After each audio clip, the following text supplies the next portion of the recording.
Ibaon mo lamang ito at mababaliw siya sa kakahabol sa iyo.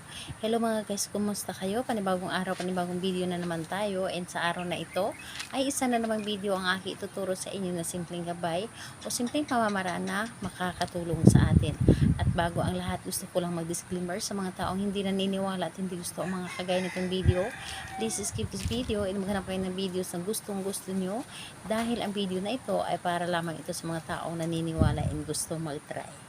Sa lahat po ng mga nagko-comment po dito sa aking video, dito sa aking channel, mag-ingat sa lahat ng mga nagre-reply sa inyo na dinadala kayo sa kanilang WhatsApp mo po pa makaiwas po tayo sa scam. At ngayon po, ituturo ko sa inyo paano mababaliw sa kakahabol sa inyo ang taong minamahal ninyo. Alam nyo ba, gamit lamang ang bawang at kanyang pangalan ay mababaliw sa kakahabol sa inyo ang taong minamahal niyo. Ito ay pwedeng gawin sa parehasang kasarian, babae to babae, lalaki to lalaki.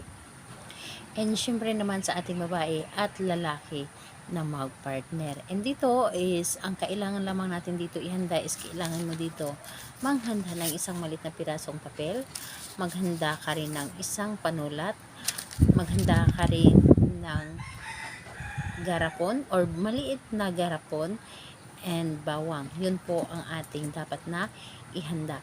At kung handa na yung mga gagamitin natin na materialis, isunod mo ring ihanda ang inyong sarili. Kailangan mo lang din dito i-claim sa inyong sarili na gustong-gusto mo itong gawin. Kailangan mo siyang i-claim na ito ay para sa inyo or naniniwala ka dito. Kailangan na hindi ka magdalawang isip sa paggawa nito at hindi ka nagdududa. At kung ready ka na at alam mo sa iyong sarili na gusto mo itong gawin, ay simulan mo na ito. So ngayon po, ang gagawin mo dito ay isulat mo ng 3 ulit yung pangalan at apelyido ni target dito sa papel. 3 beses po. 3 beses mo itong isulat dito sa papel ang kanyang pangalan.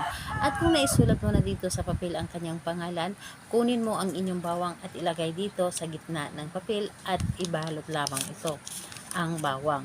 At kung naibalot mo na ang bawang, kunin mo ang inyong garapon at ilagay dito sa loob yung bawang at papel. Ilagay dito sa loob ng garapon.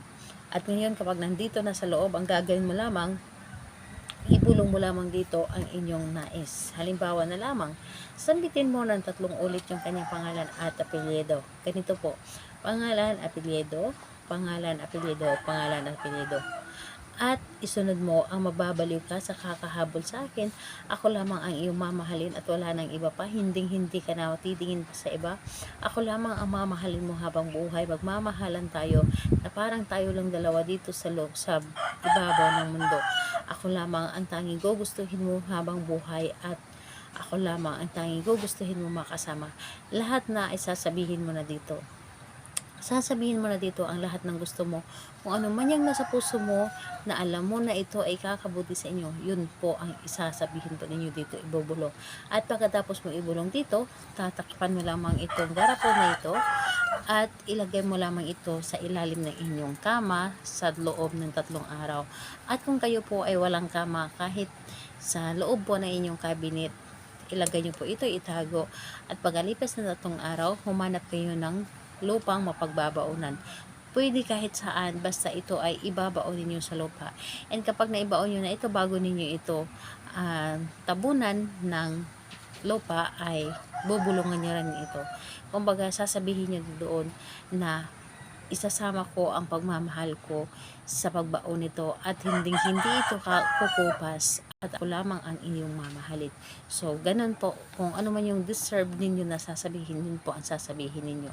Kailan ito pwedeng gawin? Tabis itong gawin sa araw ng Tuesday and Friday or di kaya sa sinag ng or sa may sikat ng buwan kung meron pong buwan. So, ayun po. Pwede po. Sa kahit anong araw basta may sinag ng buwan. So, ayun. Salamat po sa inyo. Bye-bye everyone. God bless us all.